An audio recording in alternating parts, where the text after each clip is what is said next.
Ça y est, nous sommes au mois de juin, le ciel est beau, les oiseaux chantent, mais toi tu ne peux pas encore en profiter, car tu dois regarder cette dernière vidéo, puisque demain ou après-demain, tu vas passer le grand oral.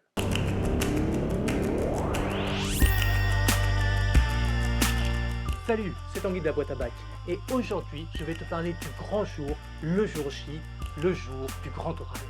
C'est parti. Tu as donc préparé deux sujets, mais le jour de ton examen, il va y avoir un tirage au sort, et tu vas passer sur l'un d'entre eux, ce qui veut dire que tu as perdu de précieuses minutes de ta vie à préparer un sujet pour rien. Et bim, ça y est, le jury a tiré au sort ton sujet. Ce qui veut dire que tu ne peux pas te permettre de maîtriser mieux un sujet que l'autre, puisque ce n'est pas toi qui vas pouvoir le choisir. Mais que tu sois bon pour ton sujet ou mauvais, il y a un autre élément qui va compter pour ton grand oral. C'est d'une part la qualité de ton expression orale, et pour cela on a cette vidéo, et d'autre part la structure de ta narration, et là cette vidéo va pouvoir t'aider. Une fois que tu sais à quelle sauce tu vas être mangé, c'est-à-dire sur quel sujet tu vas passer, tu vas avoir 20 minutes de préparation. Là, tu peux te demander à quoi servent 20 minutes de préparation sur un sujet que j'ai déjà préparé et que je maîtrise très bien. Eh bien, ça sert à plusieurs choses. D'abord parce que même si tu es parfaitement prêt, même si tu connais ton sujet sur le bout des ongles, il est toujours utile de prendre quelques minutes pour passer en revue tes idées, les réorganiser, bref, te réapproprier tes connaissances. Deuxièmement, parce que même si cette épreuve est une formalité pour toi, ce que je te souhaite, sais-tu que 3 personnes sur 4 souffrent de glossophobie, c'est-à-dire la peur de s'exprimer en public. Et du coup, si c'est ton cas, tu peux profiter de ce temps pour faire des exercices de respiration, de méditation, reprendre ton souffle et bref, faire baisser la tension afin de pouvoir arriver dans de bonnes conditions pour présenter ton sujet. Par ailleurs, si tu stresses un peu, en fait, ma foi, tant mieux, car le stress peut avoir des vertus positives du moment que ça ne devient pas de l'angoisse. Et nouveauté 2023, tu peux utiliser ce temps pour préparer un support que tu auras le droit d'amener avec toi pendant ton oral. Cela peut donc être l'occasion, et en fonction de la matière, de préparer un plan, une carte mentale, un schéma ou encore un graphique, pourquoi pas. Petite info qui a son importance. Ce support ne pourra pas être évalué.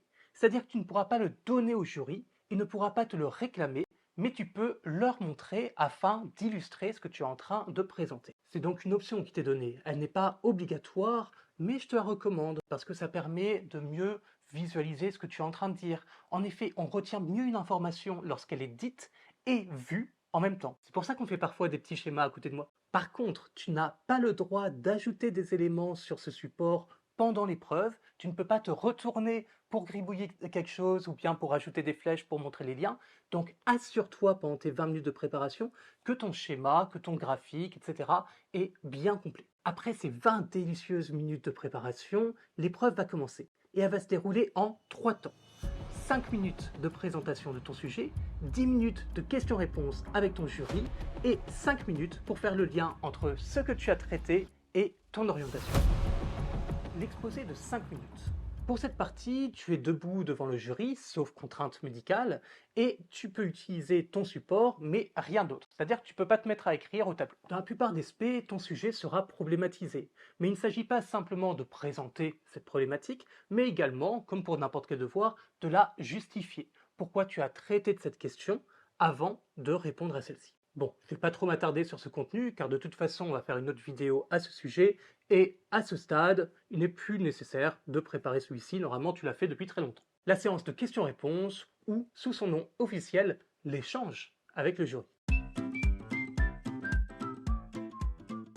Ici, le but est d'avoir un dialogue avec le jury sur le sujet que tu viens de traiter. Alors, en théorie, il peut te poser des questions sur tout le programme de première et de terminale. Mais dans la réalité, aucun prof ne va vouloir te poser des questions sur autre chose que ton sujet, car c'est quand même plus intéressant si on a la possibilité d'approfondir un sujet qu'il ne maîtrise pas déjà. Pour cette partie de l'épreuve, tu as le droit de t'asseoir. J'espère que les 5 minutes debout n'ont pas été trop dures pour toi. Et tu as le droit d'utiliser ton support s'il reste pertinent, mais toujours pas le tableau. Et information à bien garder en tête, l'un des deux membres du jury n'est pas du tout un spécialiste de la matière que tu as présentée. Il faut donc que ton propos reste accessible à une personne un peu candide sur le sujet. Moi par exemple, si tu me parles de physique-chimie, mais tu vas me perdre très vite. Donc adapte ton discours. Dans la majorité des cas, les membres du jury vont te poser des questions sur ta présentation, que ce soit pour que tu clarifies un peu ton propos ou bien pour développer un aspect qu'ils ont trouvé intéressant. Ce sont donc des questions qui vont te demander d'apporter plus de précision et il te faudra clarifier ton propos, le reformuler pour qu'il soit accessible aux deux membres du jury. Aussi, le but de ces questions, c'est de vérifier que tu comprends bien ce dont tu es en train de parler, c'est-à-dire que tu n'as pas juste survolé en apprenant quelque chose par cœur, mais que tu es incapable de reformuler et donc de comprendre, ou pire encore, vérifier que tu n'as pas pompé tes informations sur ChatGPT. On vous connaît.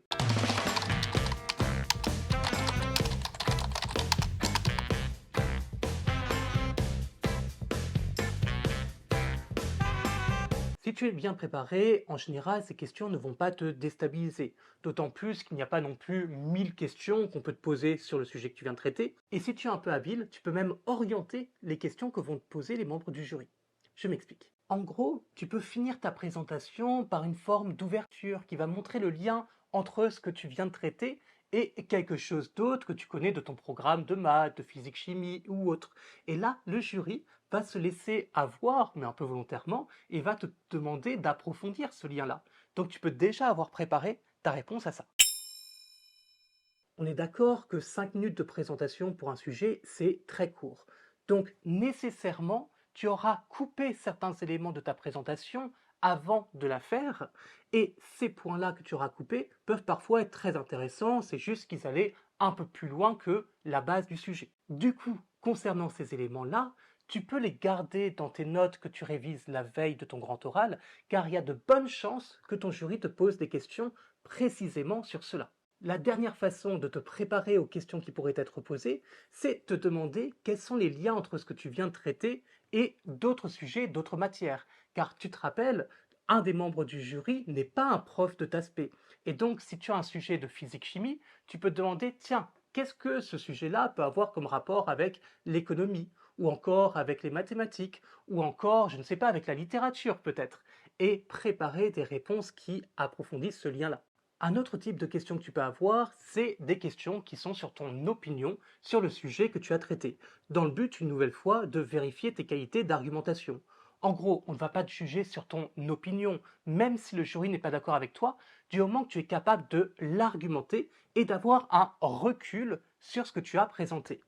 Bon, essaye quand même d'avoir du bon sens, de pouvoir nuancer ton propos et de dire des choses qui restent dans le cadre de la légalité. Un autre type de questions, les questions qui vous font très peur, les questions qui cherchent à vous déstabiliser. Et oui, nous les profs, on a parfois un côté bien sadique et on aime bien mettre le doigt là où ça fait mal. C'est là, t'as compris. Le but ici, c'est de tester plusieurs choses. D'une part, ta résistance au stress.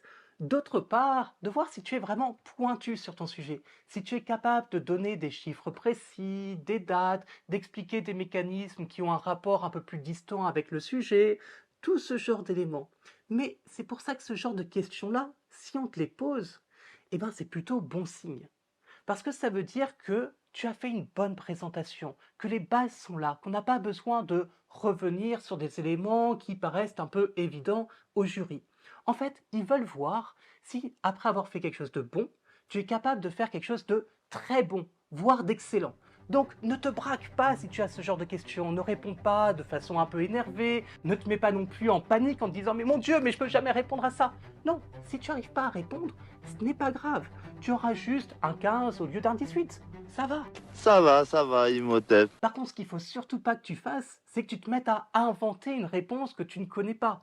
Il faut mieux dire « je ne sais pas » pour pouvoir passer rapidement à une autre question, que commencer à t'enfoncer, c'est-à-dire à faire des phrases un peu longues afin d'éviter de répondre vraiment au sujet, ou encore pire, inventer et mentir. Parce que ça jouera contre toi. Le jury peut également chercher à semer le doute, en mettant en question un de tes propos, ou encore en montrant les limites. Dans ce cas-là, garde confiance.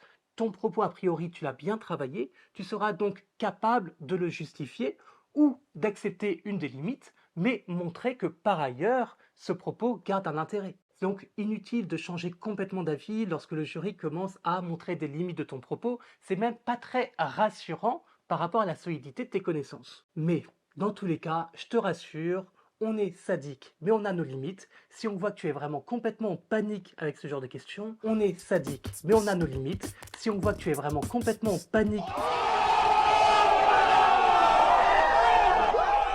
on va reprendre notre souffle et on va te reposer des questions plus simples. Enfin, ma dernière petite astuce par rapport à ce genre de questions, c'est qu'il ne faut pas hésiter à approfondir. Comme 10 minutes, ça peut passer très vite. Si tu réponds de façon très courte aux questions que tu maîtrises, eh bien, tu risques d'avoir ensuite des questions que tu ne maîtrises pas.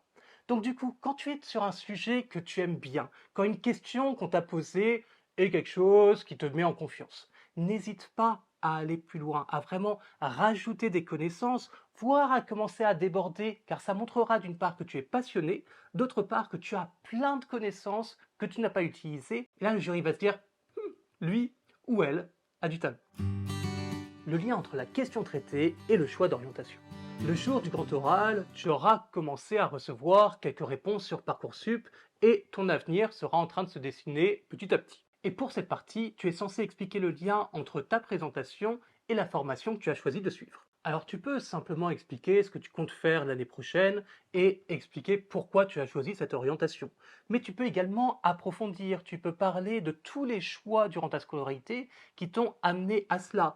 Du choix de tes spécialités en seconde, en passant par le choix des 2 dernières spécialités que tu conserves en terminale, en passant par les éléments auxquels tu as postulé durant Parcoursup et pourquoi ces différentes orientations possibles te passionnent. Tu pourras également expliquer pourquoi tu as choisi ce sujet-là en particulier et qu'est-ce qu'il va t'apporter pour tes études. Et tout en restant dans le cadre de tes 5 minutes, tu peux vraiment parler de plein de choses. Par exemple, tu veux parler de ton stage de 3e, des professionnels que tu as pu rencontrer, des articles que tu as pu lire par toi-même, ou bien encore des journaux que tu as ouverts et qui t'ont fait te poser des questions sur tel ou tel thème. Du moment que ça garde un lien avec ton orientation. En gros, on te donne enfin dans ta scolarité l'occasion de parler de toi, donc franchement, profites-en. Alors, comment va-t-on évaluer ton grand oral ?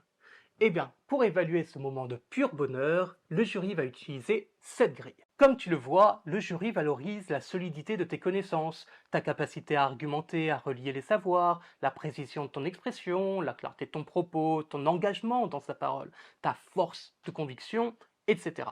Sans connaissance, on est d'accord qu'il est difficile d'être éloquent, mais tu vois bien qu'il y a bien d'autres critères que tes connaissances pour t'évaluer. C'est une vraie prestation. Et donc, n'oublie pas de t'entraîner devant ton frère, ta sœur, tes parents, tes amis, ton canari, ton chien, peu importe. Entraîne-toi à parler, même à un miroir si c'est la seule personne qui veut t'écouter. Esclave du miroir magique, accours du plus profond des espaces, par les vents et les ténèbres, je te l'ordonne.